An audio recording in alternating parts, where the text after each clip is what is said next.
Radhe Radhe everyone. परिवर्तन एकादशी व्रत कथा।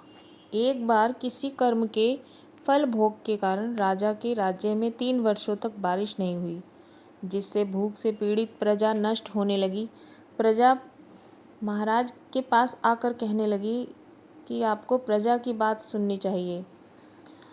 जल भगवान का निवास स्थान है, इसलिए वे नारायण कहलाते हैं। नारायण स्वरूप भगवान विष्णु सर्वव्यापी हैं। वे ही मेघ स्वरूप होकर वर्षा करते हैं और वर्षा से अन्न पैदा होता है और अन्न से प्रजा जीवित रहती है। महाराज, इस समय अन्न के बिना प्रजा का नाश हो रहा है, अतः कोई उपाय कीजिए।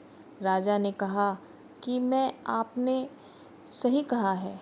अन्न को ब्रह्मा कहा जाता है। अन्न से ही प्राणी जीवित रहता है।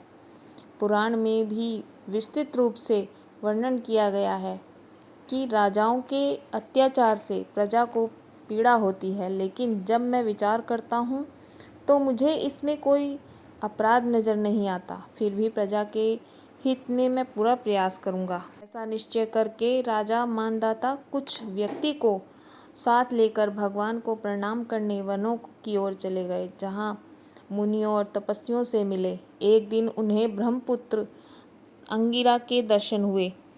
उनको देखते ही राजा ने दोनों हाथ जोड़कर मुनियों के चरणों में प्रणाम किया। मुनि ने भी राजा का अभिनंदन स्वीकार किया और राज्य के बारे में पूछा। राजा ने प्रजा का हाल बताकर मुनि के स्वास्थ्य के बारे में पूछा। मुनि ने राजा को आसन और अर्घ्य दिया। मुनि ने राजा के आने का कारण पूछा तो राजा ने बताया कि मेरे राज्य में सब कुछ अच्छा चल रहा है, लेकिन किसी कारणों से वर्षा का अभाव हो रहा है। इसकी वजह मुझे नहीं पता। ऋषि अंगिरा बोले, सतयुग सबसे उत्तम युग है। इसमें लोग परमात्मा के चिंतन में लगे रहते हैं। इस युग में केवल ब्राह्मण ही तपस्वी होते हैं, दूसरे लोग नहीं। तुम्हारे राज्य में एक शूद्र तपस्या करता है और इसके कारण वर्षा नहीं होती।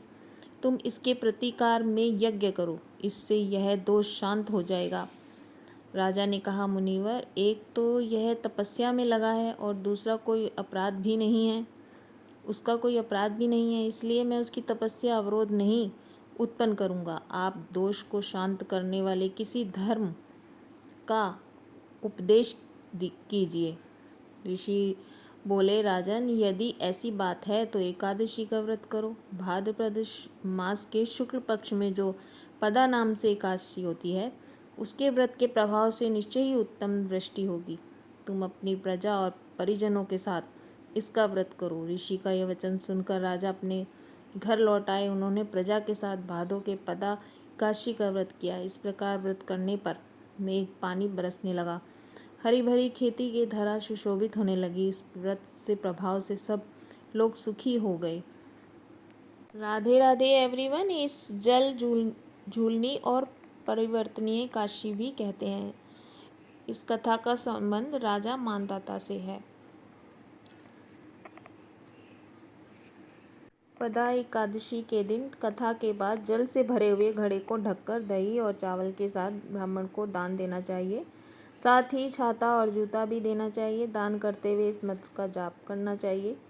विष्णु भगवान का विष्णु चालीसा करनी चाहिए और बाकी भजन थोड़ा बहुत जो भी आपसे बन पड़े वो करें। राधे राधे एवरीवन।